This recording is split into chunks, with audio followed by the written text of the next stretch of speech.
আসসালামু আলাইকুম। সবাই আমাকে ফেসবুকে মেসেজ দিচ্ছেন মালয়েশিয়ার আপডেট ব্যাপারে। তো সবাই তো টেলিভিশনে বিভিন্ন মিডিয়াতে পত্রিকাতে দেখতেছেন যে মালয়েশিয়ার পজিটিভ নিউজ আসবে, সেজন্য সবাই অপেক্ষা করতেছেন। তো আমি সংক্ষেপে কিছু কথা বলি। সেটা হচ্ছে এই মুহূর্তে কারো কাছে সরকার ঘোষণা ছাড়া কারো কাছে বই দিবেন না, মেডিকেল করবেন না। আর আরেকটা বিষয় মাথায় রাখবেন, সেটা হচ্ছে সরকার অনুমোদিত লাইসেন্স এজেন্সি ছাড়া আপনারা কোনো সময় বিদেশে যাওয়ার জন্য প্রিপারেশন নেবেন না। এবং রিক্রুটিং এজেন্সির মাধ্যমে আপনারা বিদেশ যাবেন, যাদের আরএল আছে, সরকার অনুমোদিত আরএল আছে, তাদের মাধ্যমে বিদেশে আপনারা যাবেন। আরেকটা বিষয় আপনাদেরকে বলে রাখি, অনেকেই আমাকে মেসেজ দিচ্ছেন, এত মেসেজ তো উত্তর আমি একবারে দিতে পারবো না, যে যাওয়ার জন্য কি কি করণীয় উচিত।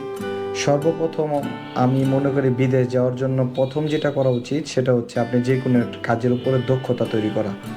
যে কোনো কাজ, গাড়ি চালানো হোক, আপনার হচ্ছে প্লাস্টারের কাজ হোক, টাইলস মিস্ত্রি হোক, ফ্যাক্টরি কাজ হোক, আপনার প্লান্টেশনের হোক, বা কোনো ধরনের আপনার কনস্ট্রাকশনের কাজ হোক, একটা কাজ শেখা উচিত। কাজ স্কিল লোকের দাম অবশ্যই বেশি, যদিও মালয়েশিয়ান সরকার বলছে যে যে কোনো ওয়ার্কার যাবে তাদেরকে 1700 রিঙ্গিত দিবে।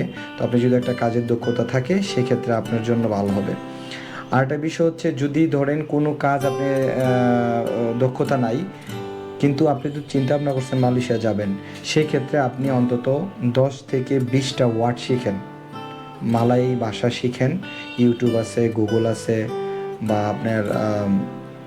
আপনার হচ্ছে ট্রান্সলেট করার অনেক সফটওয়্যার আছে। আপনি মালয়েশিয়ার ভাষা শিখেন, তাহলে কি হবে, আপনি এইটাও কিন্তু একটা বিষয় আপনার হেল্প হবে।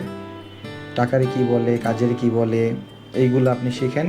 আর সব সময় একটা জিনিস মাথায় রাখবেন, বই এই মুহূর্তে কারো হাতে দিবেন না, আপনারা নিজেরা কাছে রাখেন, প্রস্তুতি রাখেন। আপনারা যখন সরকার ঘোষণা দিবে সেই মুহূর্তে আপনারা বই নিয়ে যেই সরকারি লাইসেন্সগুলো আছে ওদের মাধ্যমে আপনারা বিদেশে যাবেন, তাদের সাথে যোগাযোগ করবেন। আর আমার এই পেজটা আপনি ফলো রাখবেন। আপনি হয়তো বা আমার এই পেজটা বা আমার এই ফেসবুকটা যদি আপনি ভিজিট করেন বা ইউটিউবে ভিজিট করেন, দেখবেন আমরা কিছু সংখ্যক লোক পাঠিয়েছি, আমাদের অভিজ্ঞতা আছে। তো আপনাদেরকে অনেকেই বলেন ফেসবুকে মেসেজগুলো আমি রিপ্লাই দিই না, সেজন্য আপনাকে আমার ফেসবুকের ইয়ের উপরে নাম্বারটা দিয়ে দিব, একটা হোয়াটসঅ্যাপ নাম্বার দেব,